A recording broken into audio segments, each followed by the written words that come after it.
introduction for our keynote speaker, Sarah Lumbard. Like many Episcopalians, I am a serious fan of public radio. But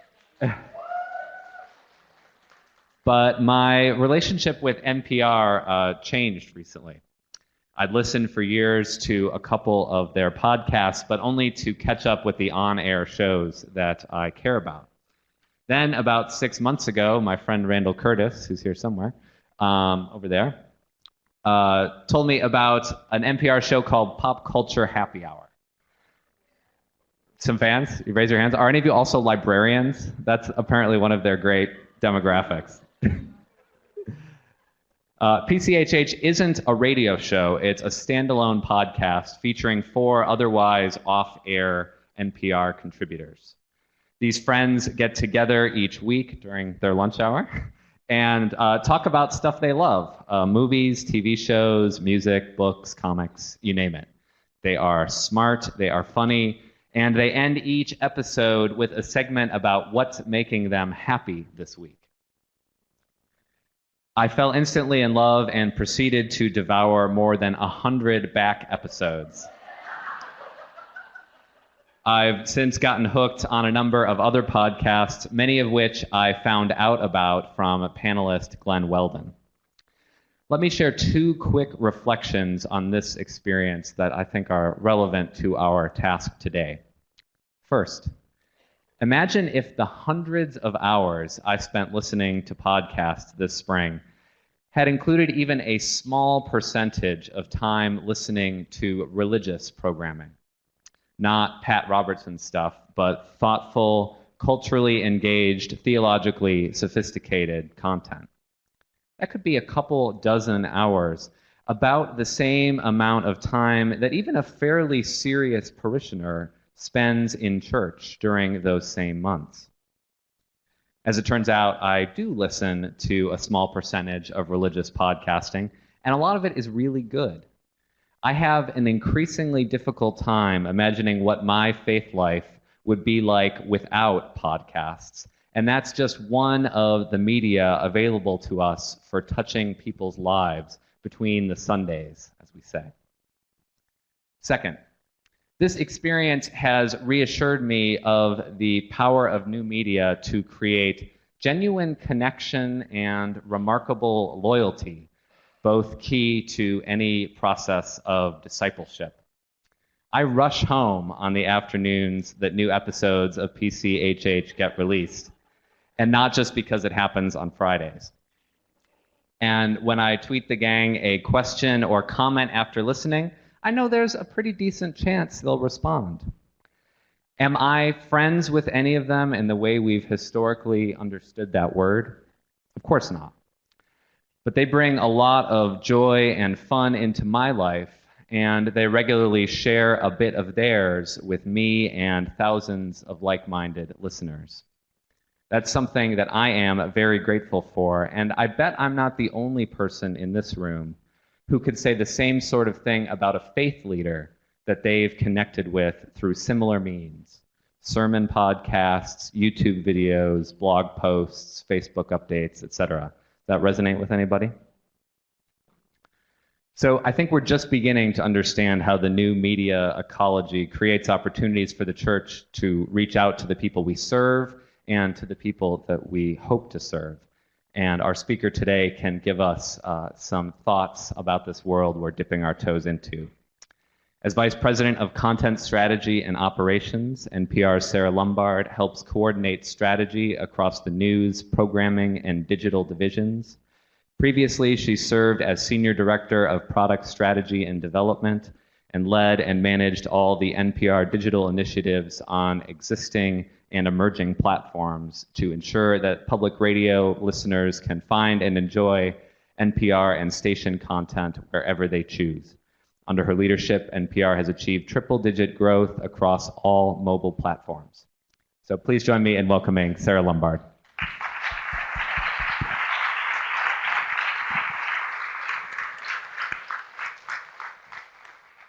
Thank you, Kyle, and thank you all so much for having me. Not going to stand there again. I'm I know some of you, I've heard, I think I warned people I talked to that I would quote you. I didn't warn one person, I'm going to quote him first. I've heard that people are tired, brain dead. I've heard that people are starting out this amazing digital journey, which can be overwhelming. So I want to start off with, you don't have to do everything at once. In fact, you can just do one thing, but whatever you do, I want you to remember this one, that they're like, I'm going to tell you the 3 rules, so if you're really tired, you can get up and you can leave now. The digital world is an extension of our physical world, and everything that we expect from people in the physical world is true in the digital world, and it brings us the same joy. When Kyle talked about being retweeted by Pop Culture Hour, I think you said that, Kyle, didn't you? How did you feel when you were retweeted? Well, I got a note on one of my tweets from Glenn Weldon, and I was just over the roof. And it was, if you know him, this makes sense. It was like sort of half like fun and half sort of insulting, and it was awesome. That's connection with someone who apparently he doesn't know. That happens in the digital world. In the physical world, we have coffee with people. We say good morning. We have what we call banal chatter all the time, and that's what anthropologists call social grooming. And it's what then allows us to make the ask. I think we have a lot of pastors here. There's a very specific ask that both public media and churches do. And you guys are very good at it, so are we. Please give to your local radio station. But that happens and it works only because we're connected. And we connect because we take the time to do it. And we can do that. We do that at church. We do that in our neighborhoods. We do that if it's a chess club. I ride horses on Sunday mornings. I'm just going to admit it now. I kind of stopped going to church when I got married, and now I ride in the mornings. And I am Episcopalian for anyone who wants to know, and it's St. John's Episcopal Church in Georgetown. So those are my Episcopalian creds. Born, baptized, confirmed, married, all in the same church. But we connect. And so when you jump into that digital pool, nothing changes. Be there, be present, be yourself, and be active. Whatever that means for you. And don't choose everywhere, but it is just like this world. And you need trust in this world. And that's everything that friendship and community is built on. And that's all we're talking about here. And trust is created by being active, being present, and being yourself. And when you break it, and you can do that digitally, it's hard to rebuild. But we already knew that. So it's not a scary place, it's an extension. The amazing thing is it's an extension of physical community.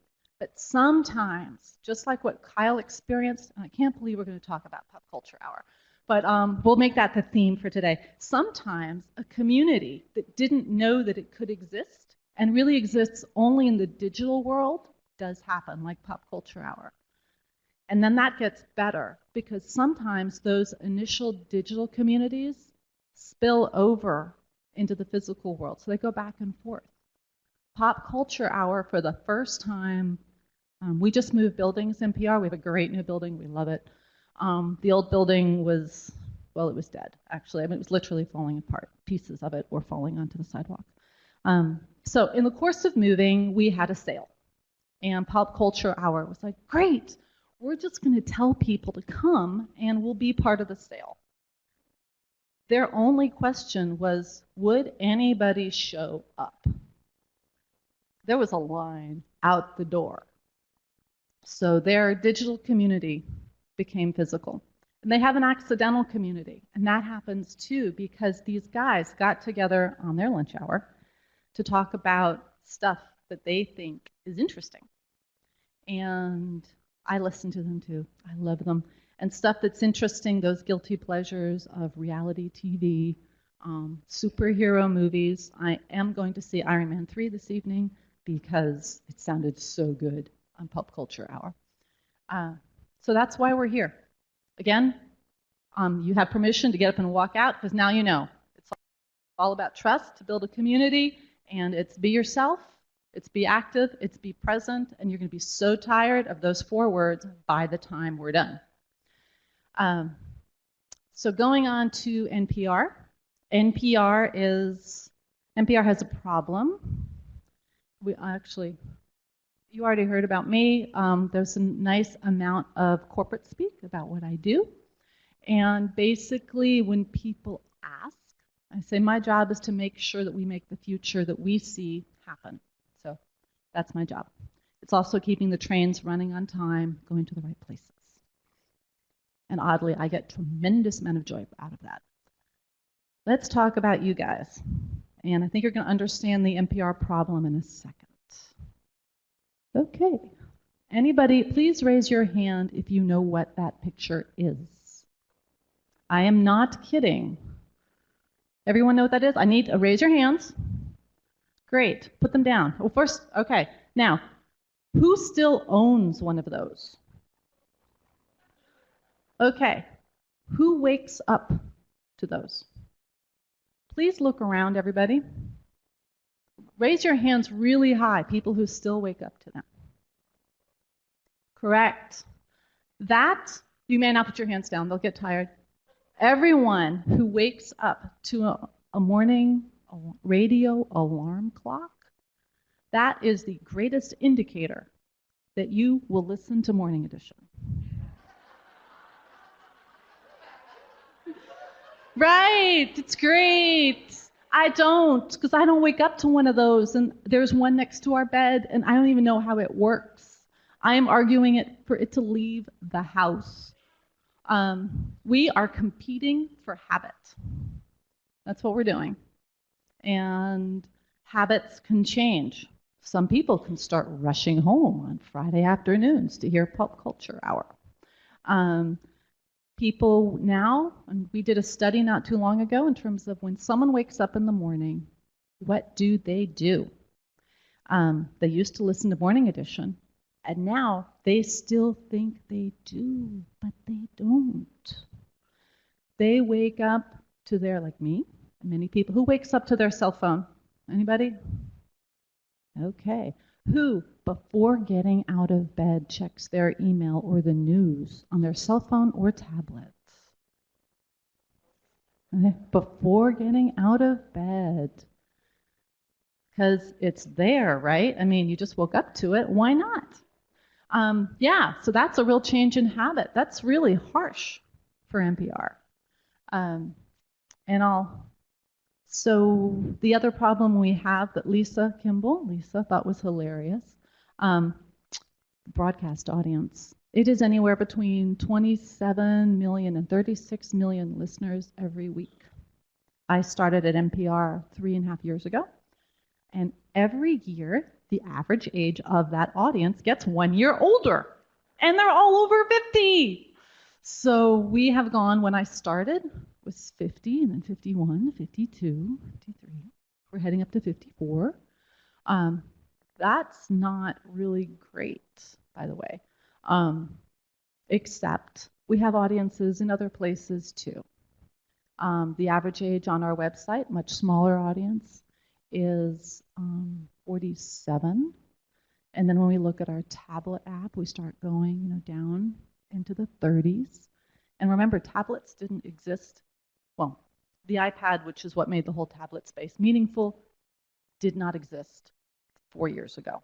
And we'll talk about that in a second. Yeah, so we are interested in expanding, growing our audience, bringing new people into the fold, knowing that our primary platform, the place where we are most comfortable and we are experts, which is on that broadcast radio, is not where our future audience is. So, and I could talk about that for hours, but let's talk about community and trust. So I mentioned a moment ago we have this problem, which you wouldn't think we would have, because 92% of the population says that they own a radio, and 93% says that they own and listen to a radio. It's kind of true, but they don't do it very often. Then we have other things going on. 62% of people in the United States over 18 have some kind of social media profile. We can do the hand raising thing again. Could you please raise your hand if you have one of those profiles? Okay, so everybody. Now, could you raise your hand if you've done anything with it in the last week? Oh, very impressed. Okay, all right. And by the way, you guys actually over-index. I think it's just 58% of the population that has a Facebook profile, but that's why it's important. So many people are there. And then we go to LinkedIn. Anyone here have a LinkedIn profile? There we go, you did it, right? And then it's there. And then we have one of these, Twitter. Who is on Twitter? Okay, and who's completely confused by Twitter even though they're on Twitter? I like that, yeah. So Facebook, actually I can give you the percentages. I'm moving camera. Facebook is 58% of the population, LinkedIn 17%, Twitter 15%. It took me a while to love Twitter, but I do love it now. We'll talk about that one in a minute. Smartphone, who owns a smartphone? That is so great. And this is just geeking out a little bit. Those are the major operating systems. So iOS, which means Apple, Android, and Windows. Let's see where Windows goes. And then this is why we should be paying attention to those wonderful phones, because these are the things that people do. And those social networking sites and adding photos, it's sharing. People share on their phones. They remember to share. We share with our kids. We share with our families. We share with our communities. We send photos to our mom about interesting things that just happen, like birds and birds' nests outside of our front door. But that would be me. But you know, they're there. And that means that it's another opportunity to connect in a place where people always are. This lovely device. How many people own a tablet? Doesn't have to be an iPad, it was just a good. How many people love their tablet? Yes, okay. 29% of the population now owns a tablet. That's huge. And by the way, last year it was like 20%. I mean, this thing's going gangbusters. Look at this as a mistake. There we go. So I talked about this a moment ago in terms of why community. And it's because you can connect. You can connect anytime, anywhere, any place. And there are all these new places you can do that. And there are different types of communities I want to talk about, because I'm only going to focus on one. But one of our reporters reminded me that I was ignoring an entire section of the web, because they're the communities that we nurture and that we grow and that we're a part of and we identify with over time. And then there are what you can call a flash community. And the flash communities, Occupy Wall Street. Occupy Wall Street started on the web, on Twitter. Oops, sorry about that. A long time before, meaning months. That's a long time, by the way. Sorry. Before anyone paid any attention, but it was there. And people were beginning to mobilize. They never met each other. And once they accomplish what they're set out to accomplish, they may go away. But I do want to remind people that those communities, they exist. They're very useful. We are seeing them right now in what's going on in Istanbul with the park there. And they provide a place to connect. And they also provide a certain type of protection. The idea, real or imagined, is a question. But where the world can see what's going on, people can share information immediately, and they can take care of their own. So those are fascinating communities. And if you ever are interested in one of the, let me put it this way. If you want to talk about them, we can use the master class. But it's an important thing that happens in the digital space that is new and different. So don't forget about them. All right. So why we've talked about community and shared interests, shared spaces, being together with people, letting people know what's going on. And that's really what this is all about. I want to take a pause for a second and say I can be interrupted at any time, anytime. And for the Spanish speakers in the room, if you have a question, my Spanish is pretty good. I can probably answer the question, or at least understand it, and then try to answer it. Any questions here? I will hand you the questions. Anybody? Yeah.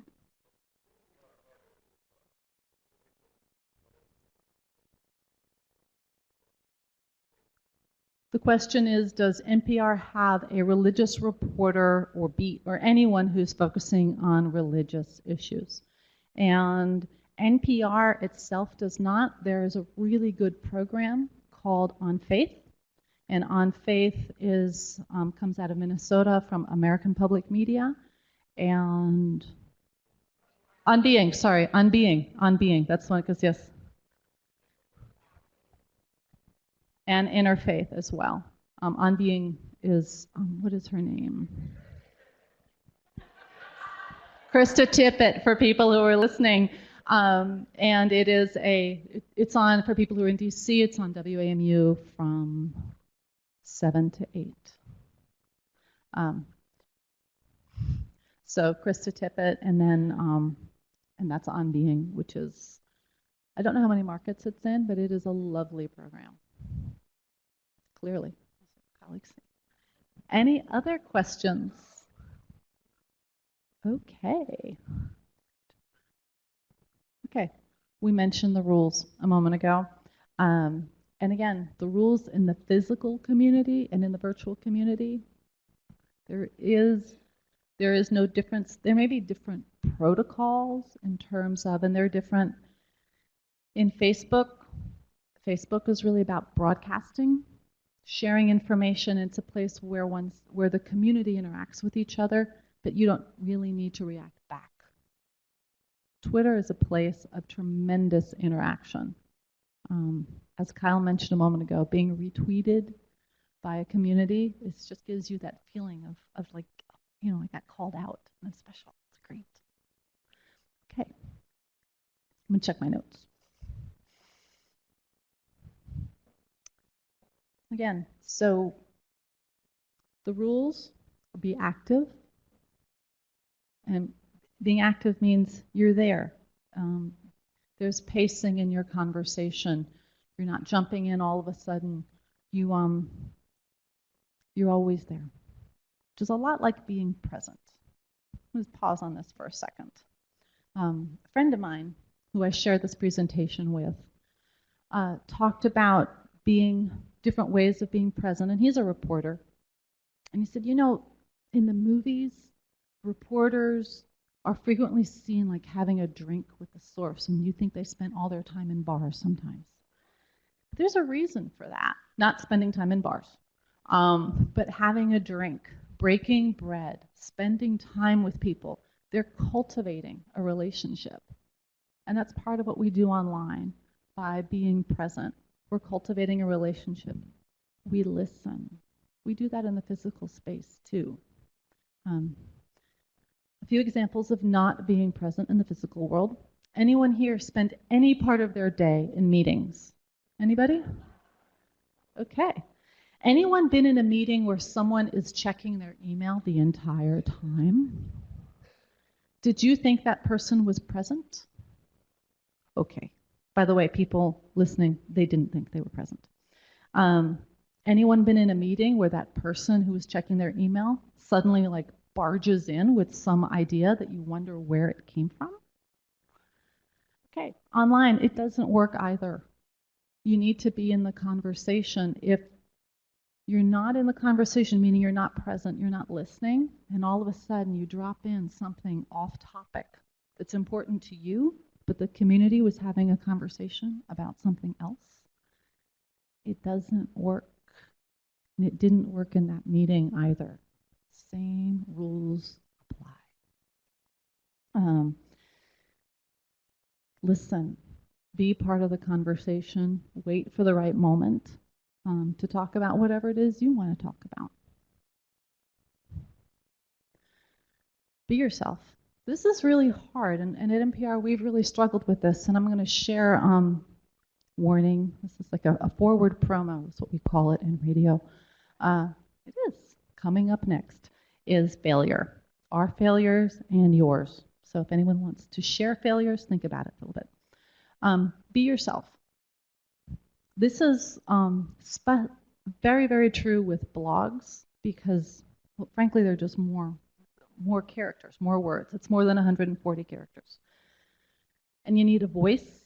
Frequently in blogs, we're the host of the conversation. We are also the host of the conversation in Facebook in a different way, and we're very, very much interacting with people when we're on Twitter. I'm going for the easy stuff. We can talk about Tumblr and Wikipedia and move on and other things in a second. Find the voice and be that person. And I'll give some examples of where that's just beautiful and some places where we really failed, and you can see what happened to the community. The great thing about communities is that they are forgiving, very forgiving. But find that voice. Okay. I'll share mine first, and then you can share yours. And then I'm going to share, and I'll close it with one of our failures before we go to some great successes. Yeah, okay. Ours. Anyone here listen to All Things Considered? Okay. All Things Considered is awful on Facebook. In fact, you can't really find them, and they don't do anything there. Their Twitter feed is finally kind of active after several years. They haven't found a voice. They haven't decided that they care yet, and it's just languishing.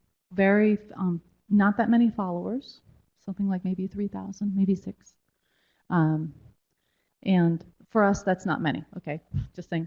NPR.org has 2.6 million fans on Facebook.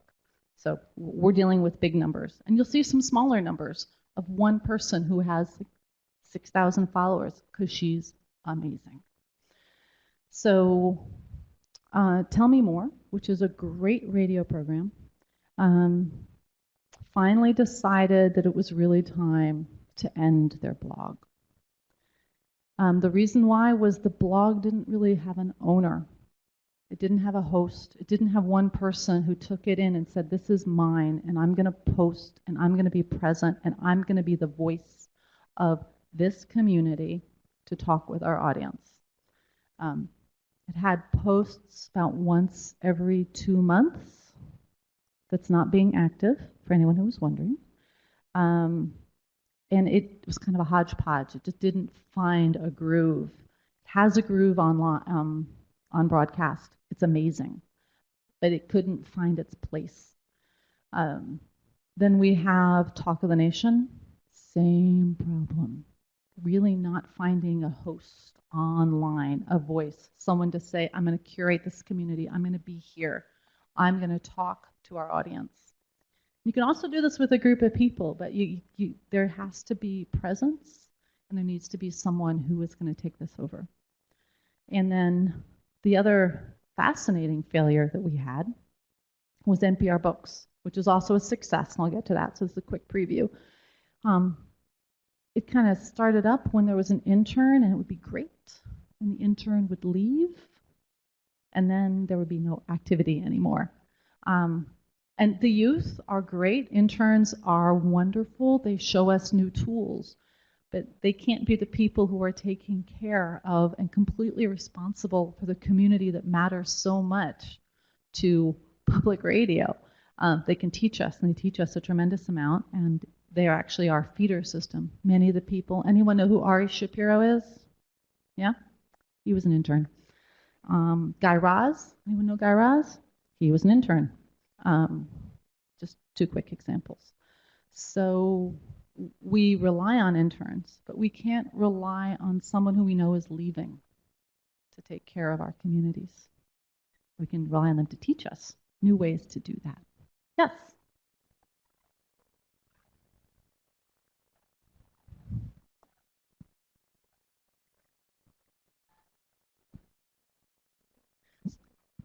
So one of the questions is, how much of failure is due to asking someone who already has what I would call a day job, enough responsibilities to say, oh, and by the way, could you do all this stuff as well? And that's a really good question. And for the most part, what we've seen is that where there's an interest and a passion, people kind of slip it in. And they may not do everything. They're not going to build the Taj Mahal, but they may build a very nice bench in a park where people can have a conversation, to draw a very different picture. What we've found in all of these places has been more of a, we find this daunting and we don't have time to do it. But I think the daunting is larger. We like it the way it is. I don't know that people, that's Lisa's comment, and I don't know that people like the way it is, but doing something else. Let's talk about everyone else's failures for a second, because I think that's going to get to your question. How many people here have started a blog and then abandoned it? I have. It's like, I'll just raise my hand. Okay, on the phone, we've got 1, 2, maybe 10%, maybe a little bit more. How many people started a Twitter handle and then just left it there for months unattended? There we go. So that's about the same amount. How many people wonder why they have a Facebook page or just wish it would go away? Anybody? There you go. My mother does too, by the way. She hates it. You can, by the way. Yeah, you can hide them. You don't have to defriend them. You can just hide them. Yes, there's a certain number of pictures of cats and children. At a certain point, I no longer care. Sorry. But I love my nieces, and I want to see all the pictures of them and their bunny. So it's hard. And one of the things I want to point out specifically about a blog, because that was such a good question, if I have this much to do, and then I'm going to do a blog on top of that, you're so right, you can't. Blogs are really hard. They're easier, by the way, if you do them every single day. Habit, I mean, Kyle is like nodding his head like this. You don't have to say a whole lot. Anyone here familiar with Seth Godin? Anybody? Okay. Those of you who are not, I'd recommend that you take a look at his blog. He's gotten really good at it. It's frequently one paragraph. He seems so smart. I don't feel smart. I feel smarter after I read him. But he's a really good example of he's gotten it down. And my bet is he probably in one day probably writes all of his blog posts for like 2 weeks, like in 45 to 90 minutes, because he's got a formula. He knows what he does. He does a lot of curation, a lot of sharing of sort of ideas he's had, what he's reading, what he thinks about it, what he thinks we should read. And once you get that recipe down, it's a lot easier. But the climb, that initial getting to that point, is really hard, and something has to give to get there. To your point. Yes? Oh, Cal, can you tweet it? Seth. And it's Seth Godin. Spelling again is Godin. He will make you feel smarter. He really will. Okay. Yes.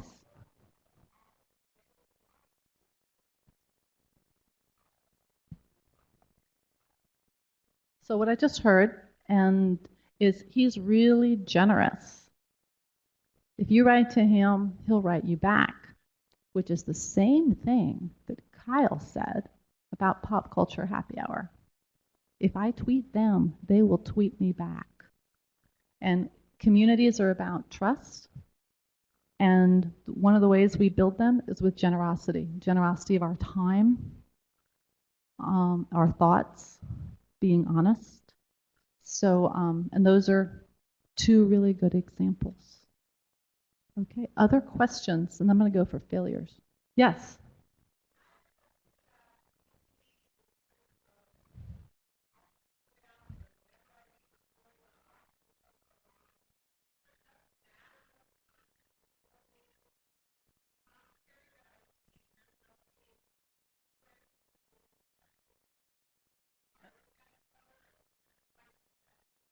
Okay, Washington, let me paraphrase to that point. WashingtonPost.com, whatever the article, the comments go to the opposite ends of the spectrum, politically speaking.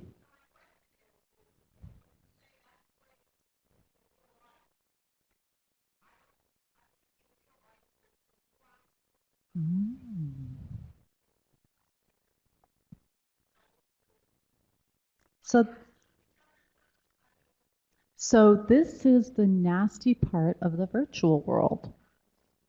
So I'll share a story a long time ago. Seems like a long time ago. I had a customer service group at WashingtonPost.com. And they would get these emails that you just thought, would anyone ever say that in person to another human being? And I think the answer was no, because then a real human being would write them back. And they would, on occasion, get these just prolific apologies. I'm so sorry. I had no idea that someone was going to read what I wrote. I apologize. And we had these nice people, mid-20s, who were trying to get through all of the customer service complaints, which are frequently, I disagree with a reporter. It's not really a customer service complaint, but there you go. There is, in the media world, there is technology that can help with that, so a lot of those are what we call threaded conversations. And what you'll see, meaning I post, and then Eric, it's right here, he responds to my comment, and he and I start to have a conversation, and then Heather might join in on the conversation. So we have a conversation going on. And if other people like that conversation, they can vote it up. And the negative comments get voted down. So they start to get down to the bottom, meaning no one's going to see them. And it's a little bit like if you're at a large party and someone's being kind of rude, you all just kind of, turn your back to them, or kind of, we have social ways of getting people to behave themselves. And the digital world has ways to do that, and technology is catching up to some of that behavior, but not everywhere. And I was told to tell you guys this joke, and I didn't think there'd be a need for it, but it turns out there is. So it's an old Bill Cosby joke, and this guy's talking about how, am I allowed to use foul language? Okay. This guy's talking about how great cocaine is because it really augments your personality and it makes you more of who you are. And he says, well, yeah, but what if you're an asshole? And that can be a problem in the digital world. So yeah,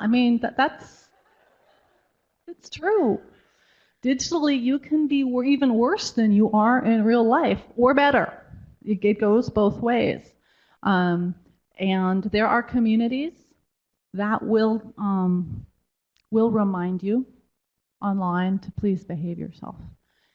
It's one of the things at NPR that we believe our audience expects civil discourse from us. And the comments on our site were making civil discourse not really what was going on. It's about 2 years ago. And we do have people who read the comments to ensure that if someone has never posted before, so they're new to the community, we watch them. And then we've provided the community with self-policing tools so that they can vote comments up or down, and they can also report comments. And it has really improved the quality of conversation, which is what we hear on the radio, and it's what we all expect to read online on our site. Okay. Other questions? Okay, anyone have some spectacular community failures that they'd like to share with the group? Anybody? Come on. Nobody? Excuse me, if you crushed a world community.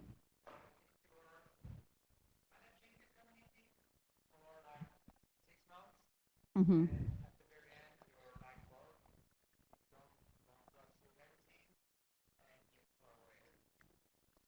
I love this man. Okay. So it does. No one's had a community that someone up and left. Someone got tired. Someone got tired of carrying the entire burden of the community, and maybe they had a family emergency and they just had to stop. And no one took over the community. Anyone had that? This isn't just the interns. This is, yeah? Can you share that experience?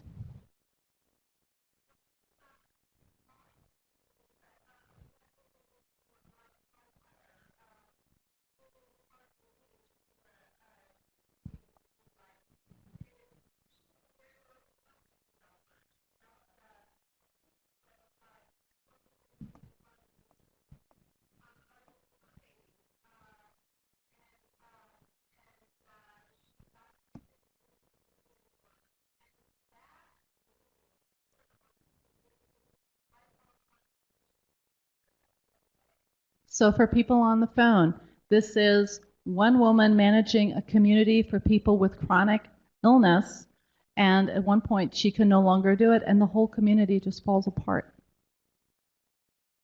And in the virtual world, sometimes you can't find out why, or to find out why, it takes a lot more work. You can be very diligent and eventually track people down. Okay. All right. So I talked about NPR books. It failed. We based it on an intern. Then we hired this amazing woman, Rachel. Rachel was fabulous. She worked on having a pop-up NPR book groups, just get together in their neighborhoods to read a book that was then going to be on NPR the next day. I mean, she was great, and she loved New York City, so she left DC, she moved back to New York City, and went to work for the New York Times, and our Facebook group languished. You can see it's healthy now. It's got 71,000. But it was hanging out around like the 6,000 mark, and I wouldn't say that people were unfriending, but they had no reason to be our friends at all. And then we had some spurts. Then we had someone posting for a while who really didn't care. It was in broadcast mode, and it was just dropping stuff on our Facebook page. There was no reason to be our friend. We were not present. There was no voice. Why would you care? But then things got a lot better, and we returned to a community that was very happy to become active again. See, the digital world is forgiving. You can start up, you can make mistakes, and you can be there. The digital world is always holding out hope right now that people will use these tools to make communities really rich. And now it's fabulous. It's I won't go to the page, but it looks like NPR books. There are conversations going on. Yesterday, we had 1,000 people talking about what was going on in NPR books. It is, and then the Twitter page is equally active. This is a little broadcasty today, but it looks like NPR books. They are there. They do retweet. They talk about what they're doing. They ask people what they're doing. It's a wonderful example of something that crashed and burned a few times and was just a shell of itself, and eventually came back and found its voice. Okay, this goes to the commenting question. I love Barbara King. Barbara King is a freelancer. She is a social anthropologist. She's a writer. She wrote a book called How Animals Grieve. I don't know if anyone's read that. And she posts to our blog, which is called 13.7. This is one of her posts. She was diagnosed with cancer not too long ago. And she did this post last week, and she talks all about her treatment, what it's going to be like to be working with a robot for her treatment. It is, if you're looking for genuine and being yourself, this is an amazing read. But she's always, this happened to be the day I went on to just do a snapshot. But she does what, she is who I at least want to be. She's so honest about her opinions. The work that she's working on, and this particular post, it is just Like, ooh, wow, you're really going to share all that about your doctor's appointment and kind of how you feel. How you feel. But then she does this other thing, which is she's in there. She is present and active in her blog posts. She's the green little squiggly. No picture of herself there. But she goes in and she responds to the comments on her blog posts. She joins in the conversation, and that conversation continues to go. In this particular one, I think there were only 30 comments. It's not a huge group of people talking, but she is there with them. She's generous with her time. She's active when she contributes to the blog 13.7. And by the way, it's a science blog. 13.7 at one point was the calculated age of the universe. That's where the name comes from. She's amazing. She's always there. And then she is very active and also generous in Twitter. Example right here. Thank you. It's pretty simple. Personally, I love being thanked. Like, you remember that I did this small thing for you and you say thank you? It may be the best word in the English language, or 2 words. But she does it all the time. She goes in, she suggests reading, she thanks people for their comments, she retweets things. She is generous, she's active, she's present, she has a voice. I would meet this woman over coffee any day of the week. And what she does is something that any of us could do. At least in terms of Twitter. I don't think I could ever write a blog post like one of hers. But her activity on Twitter in terms of saying thank you, being present, suggesting readings. And by the way, I am trying to get my boss to tweet because no one knows what he's thinking and where he is, and he's a leader. He refuses. No, he says it's a really good idea. Yes.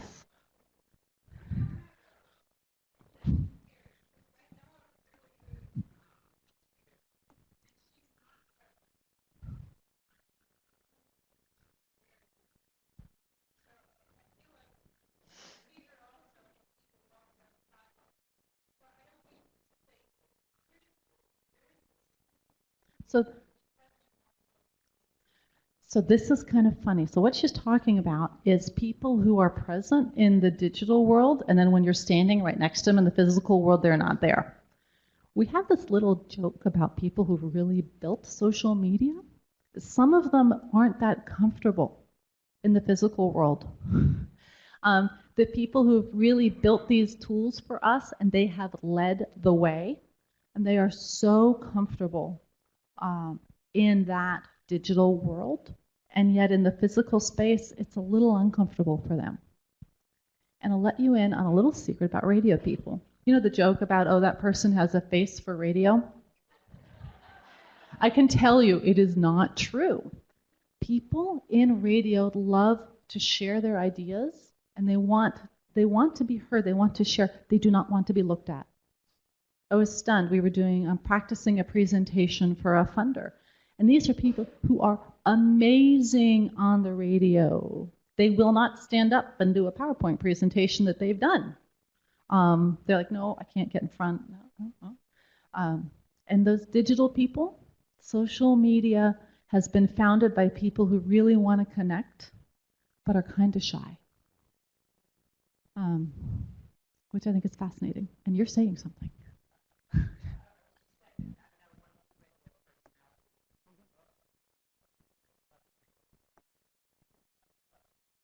There are always exceptions, yes.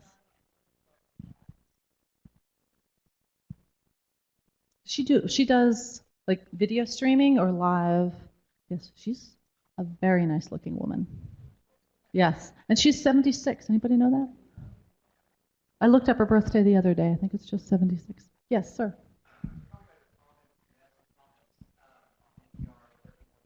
Yes. Am I right? Do they use Discus? Yes, we do use Discus. Yes, we use Discus, and then we also use a firm in Canada that when you post a comment for the first time, if you're an unknown, they will be reading your first 6 comments. And then after that, if no one's complained about you and you haven't done anything really wrong, then you are trusted. And it's gotten rid of what we call trolls, the people who are like running around and saying really nasty things because they had, I don't know, nothing else to do with their time. Or they had an agenda, they wanted the world to hear it. I think it's much more positive.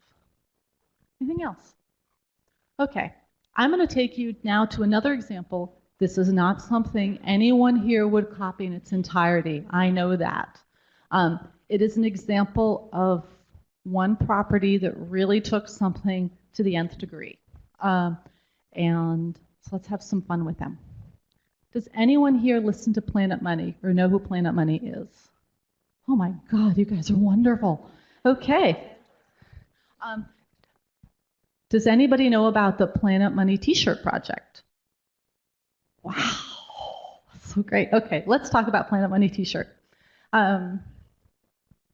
Planet Money. Okay, what we're going to see here are a variety of different pieces of Planet Money. So first, Planet Money looks to explain the global economy by going after complex issues and simplifying them in a way that makes sense to the rest of us, including to them. From toxic assets, they did an amazing video on the life of a toxic asset because they bought one. They even had a little funeral for her. She was called Toxie. It was highly entertaining.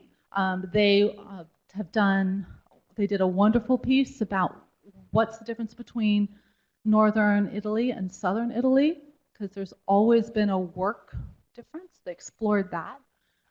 They have done pieces on the Euro crisis. So they're going after things that are complex to all of us to explain the global economy or the money of the planet. And this next one that they're doing is all about the life of a t-shirt. T-shirts are fascinating. They are frequently the first time when manufacturing a t-shirt for many countries is their first step into the global economy. Once they figure out how to do that, they are plugged in. They have distribution networks. They know how to do currency exchange. They have factory infrastructure. And then they start doing other things. Back in the 70s, where did people get their t-shirts from? Anybody know? Japan. No one would have bought a car from Japan. That was insane. But they started off with t-shirts, and here we are. We now buy our cars from Japan. China, Bangladesh, Mexico, all sorts of different. So the question is, what is this t-shirt economy? And so they wanted to follow the life of a t-shirt from the very beginning to the very end.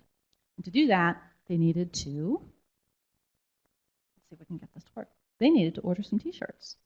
So they started to use Kickstarter. Kickstarter is, I don't know why that's there. I thought I turned that off. My apologies. For those of you not familiar with Kickstarter, it is a crowdsourcing fundraising tool. You have a project you want to do. You can lay it out on Kickstarter and say, I need X amount of money to do this project. People who are interested can say, you know what? I'll fund your project. But you only get my money if you raise enough money to fund the entire project. So this is, in this case, we wanted to order a whole bunch of t-shirts and send some people around the world. So we asked for some money, but let's hear about it. I'm Alex Bloomberg at Planet Money, and one thing we have a lot of in public radio, t-shirts. Every year we send them out, along with our tote bags, mugs, 2 or 3 times a year since the 1970s. That is a lot of t-shirts. So where do all these t-shirts come from? I'm Caitlin Kenny from Planet Money, and we're going to answer that question with a t-shirt. We're going to make a t-shirt, but we're also going to tell the fascinating tale of how our t-shirt got made, from where the cotton comes from, to where the yarn is spun, to where the shirt itself is actually cut and sewn. There is so much crazy stuff that goes into making a t-shirt. For example, do you know there are people in ports up and down the coast whose job it is to look at the t-shirts coming into this country and make sure they're made of what they say they're made of? How do you tell if a t-shirt is in fact made of cotton? You put it in a blender. I'm serious about this. Press blend, and then look at the fragments under a microscope. We're making the most technologically advanced t-shirt in public radio history. our t-shirt will have a little code on it that when you scan with your smartphone, it'll take you to a web page featuring all the great reporting we've done on this project. It's the only t-shirt in public radio that will tell you the story of its own creation. So we've got this really cool project, we've got an awesome t-shirt, and the only thing we need to find out now is how many do we make, which is where you come in. If you pledge $25 or more, we will send you a t-shirt. As we say in public radio, act now, don't delay. Hold on 1 second, I gotta get that. Anybody see my phone? Alex is very cute. Okay, hopefully my computer will stop talking to us. Yeah, so that was a great video. It did cost us a little money to make, and we got all these comments on it. Let's see if we can get my computer to do what it's supposed to do. Yes. So that was the first video. And then we have, whoa, come on, come back. Hold on, we're having technical difficulties.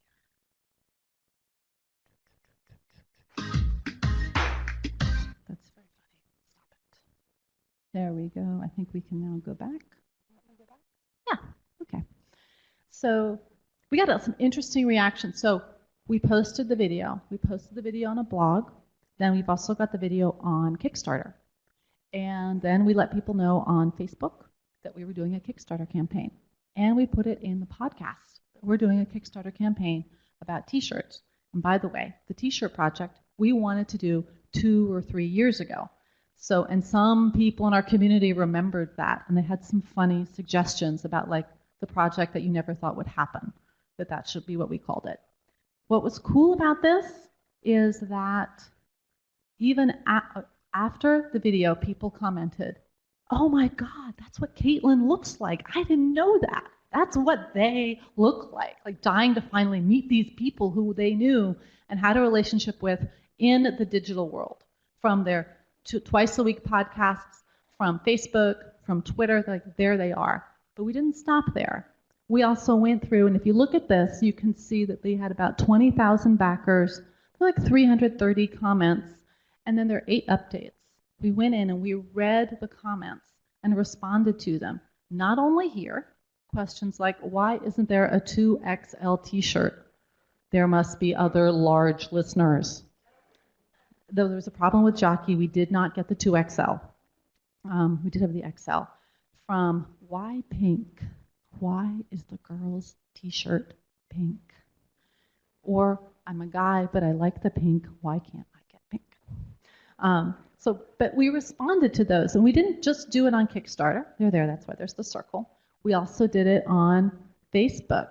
And on Facebook, we continued to let people know how things were going. I forgot to do a picture, just trust me, we did it on Twitter as well. And then, but we didn't stop there. It actually went into our media and podcasting. Because if you look here, you can see, we've got several things. First, the Planet Money t-shirt is finally almost here. And that's where we introduced the whole project, letting people know about Kickstarter. And we told people on the blog, we told people on Facebook. And then, who knew, but apparently we needed to have a whole piece on why pink. And we explained how colors happen and why a certain color pink actually enters into the fashion ecosystem. And by the time we're buying that color pink, we don't know where it came from, but people in the fashion industry can actually tell us why when we see that color pink, we think, oh, we like it. And it's finally entered our brains, but it's been 3 years coming, and there are people who knew that. And it's like in books, this is going to be the next color, and they can tell you why. It's a little terrifying. And then, completely terrifying, and then you have the Bangladesh's t-shirt economy, all related to the t-shirt, all different, all commented on in Facebook, all commented on in Twitter. It's all there. And then, if that wasn't enough, we got a little gift from somebody. Someone decided that they would scalp one of our t-shirts for $350, and these things don't exist yet. We haven't placed the order. And so not only did we tweet, hey, someone's going to make some money, because we thought it was kind of cool, We also, linked to their eBay. It's like, this is great.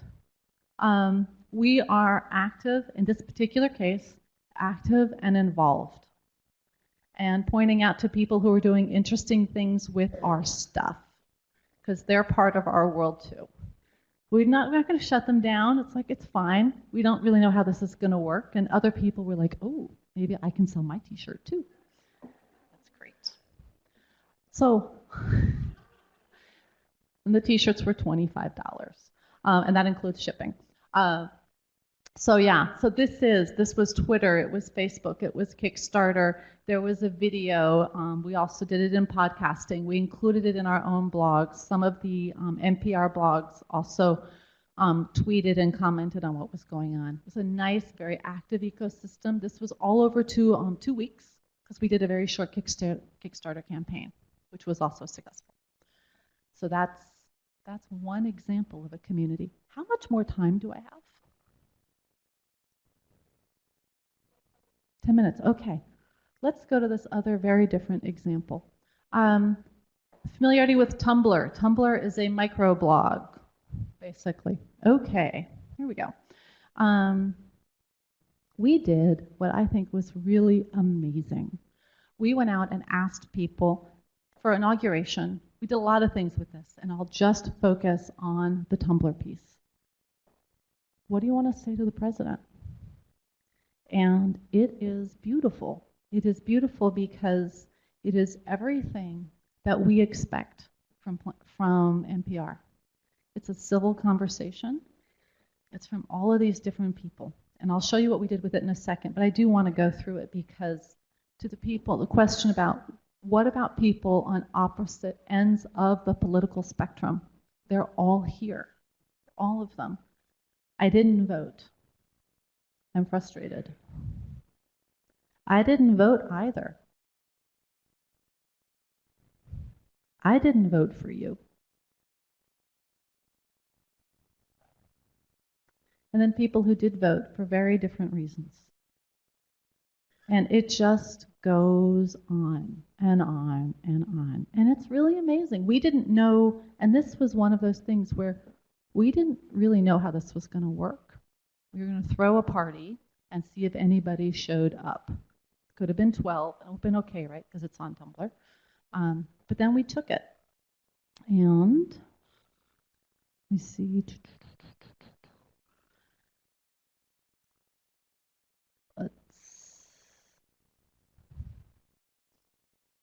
Then we went and we made an app out of this on NPR.org.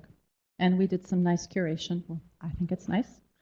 From most popular, what did we as the public find to be the most interesting? There you go. So it's kind of an unfair word, but yes, it is a specific application. So we had a team that said, okay, how can we treat this material? And they curated it into these, getting into programming for a second. We have what many media organizations call a news applications group. And that news applications group looks at different ways that we can tell stories with digital tools. From how can you use Tumblr, how can you use maps, how can you gather data from all sorts of different places and tell stories with that. And for whatever reason, it's ended up being called an applications group. So here we curated the most popular. I voted for you, and I didn't vote for you. Some of those you've seen, and I'm not going to tell you how I voted, but I'm still going to write you, Mr. President. We were thrilled, absolutely thrilled with how this turned out. We didn't imagine this many people would come to the party, and we loved what they said. We loved the civil tone on how much people shared with us and then allowed us to take that material out there. Another big piece, kind of like Planet Money.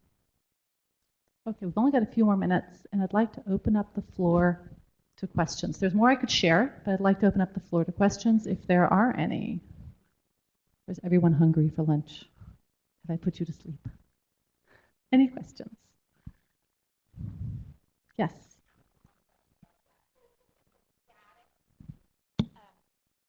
Is this a static app?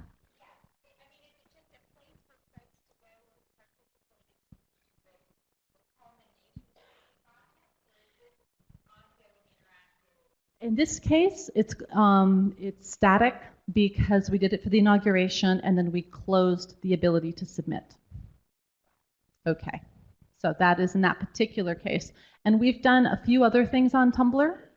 Other questions? We've done a recent thing on what's in your cupboard. And this is so wonderful. And in each of these, we're asking people to join us in a journey together. And this is how this younger audience, and sometimes not so young, but these are new behaviors and new habits that we have and ways that we expect to interact with properties, brands, places, and people that we love. As of course you'll be there. Of course you'll invite me in. And not inviting me in is beginning to become a little odd. I think it's a pretty fair statement. Other questions? I've got a question for you, Sarah. Of course you do. So I talk about using various new media tools in parishes with people in churches all over the place. And one thing that I'm always advocating is that they work in teams. Now, you've obviously got a huge staff, or a staff.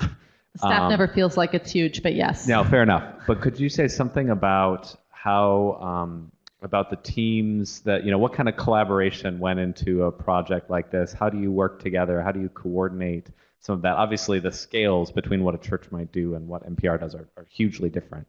But could you say a little about sort of teamwork? Absolutely. When we find that things work for a team, it's when there's more than one person. If this rests on one person's shoulder, I'll go back to Planet Money. Digital presence, kind of boring about 2.5 years ago.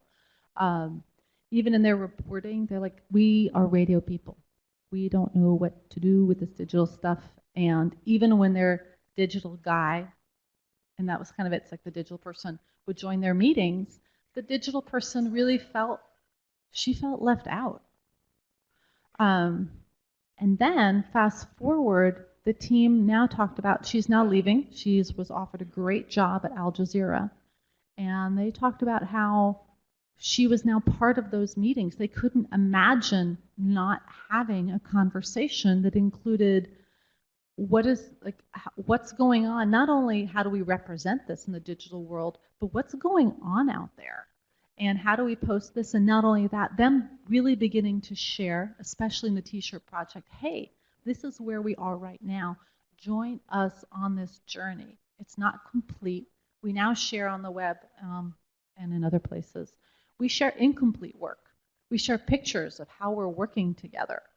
It's like, come with us on this journey. The finished product we're all going to be interested in at the very end. We want to be part of that finished project, but even more if we're fans and we're in the community, we want to see it going along the way. It's almost like going by a neighbor's house and they're doing an addition.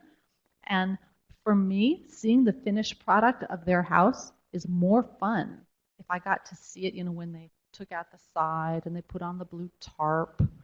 And then you heard about them like, oh my God, the kitchen hasn't arrived. I'm washing my dishes at someone else's house because we don't have plumbing right now. And then you see the final product. And we like that journey when it's about someone else's community. Our own community. If it's people we don't really know, maybe not so much. Maybe we'll get invited in. So that's what's happened with that team. In other teams, like when we look at pop culture, because we would want to end with pop culture, it's not even a team. It's a bunch of people who literally have different jobs.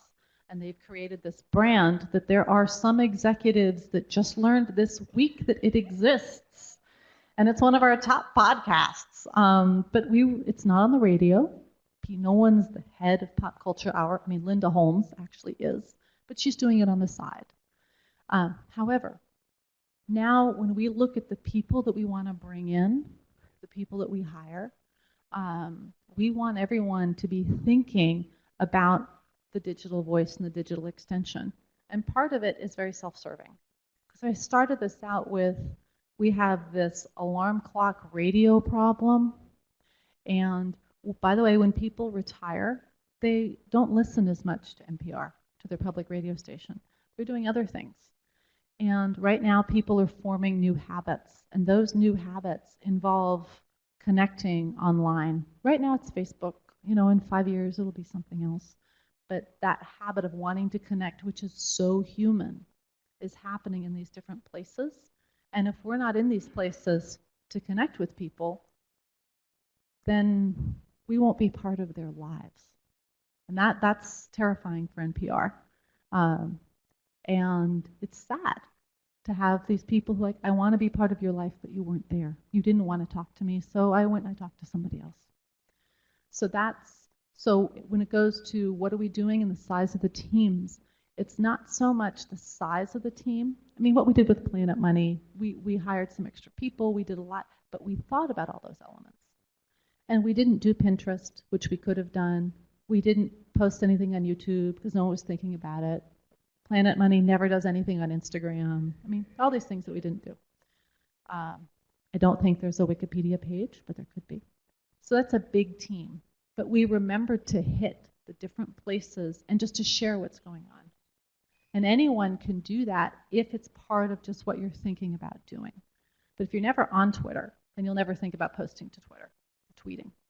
If you're never on Facebook, then you won't think about doing it there. So we're looking for people who have that in their blood. Doesn't have to be everybody, but it needs to be a bunch of people. Does that answer your question? Other questions? Yes. Oh, wait a minute. Hold on. Yes.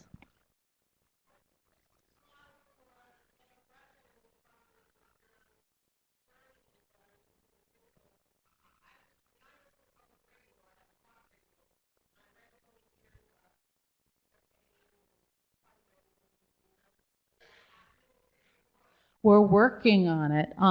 One of the great things about younger people is that what they really want to do is just give you their credit card number online and not have you ever talk to them again. But they're happy for you just to bill their credit card like every month. Like, that's great. And at the end, what we're finding is those sustaining members, after several years, are giving more because they're just like, just do it. And then let's talk about the stuff that interests me. And by the way, can I please avoid your pledge campaign?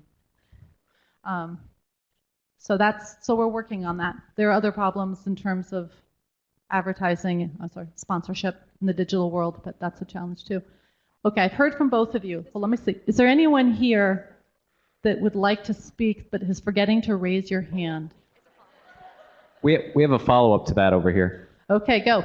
Do you find also that the younger generations are interested in giving to projects? So like your T-shirt project raised more money from a particular demographic than another sort of general fundraising campaign would have? We don't know. The thing about Planet Money is most of its audience is actually digital. They're in podcast land to start off with. The average age for Planet Money is 34, and they are mostly male.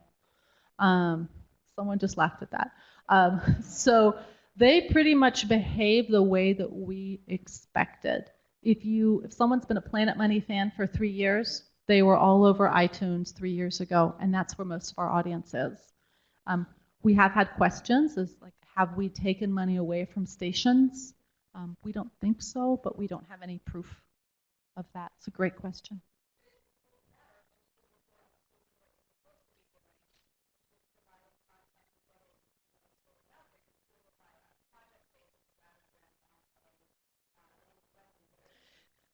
So for this, yes, we're doing it on a project basis. We don't think we can do that many of these. This is around what we call enterprise reporting, so it's a big piece. It takes multiple months. We expect to be reporting out on this over 6 months. There have already been 3 podcasts based on it. There will probably be, my guess is, another 6. We'll also be building a site that is just about the T-shirt, so that when you go up to the back of my T-shirt and you either look at the code or put in what's called a short URL, you'll be able to see the whole history and see the pictures. And they're traveling on barge ships. They're going to go they're going to accompany their cotton to Bangladesh. And the cotton, I think, is coming from Texas and South Carolina. That's what's going to happen. I think we better do just one more. Okay. So we, as NPR, do not raise ourselves. We are not allowed to raise money directly from our audience. It is just the stations that do that. Things get complicated really quickly. And WAMU has, which is our local station here in the greater Washington area, has done some text to give. There's some challenges around that in terms of the amount of data that you get with text to give, because what people really want is the name and the address and the email, with the ability to go back out and ask for money again. And with text to give, there's money, but there's no data. Does that make sense, Don? You're looking at me strangely. And how's that going? Mm-hmm. So they raised about $300,000 in text to give. Congratulations. That's great. Kyle, I think you're standing there saying that we're done. Yeah, so we are out of time, but please join me in thanking Thank Sarah you all. Lumbard. Thank you very much.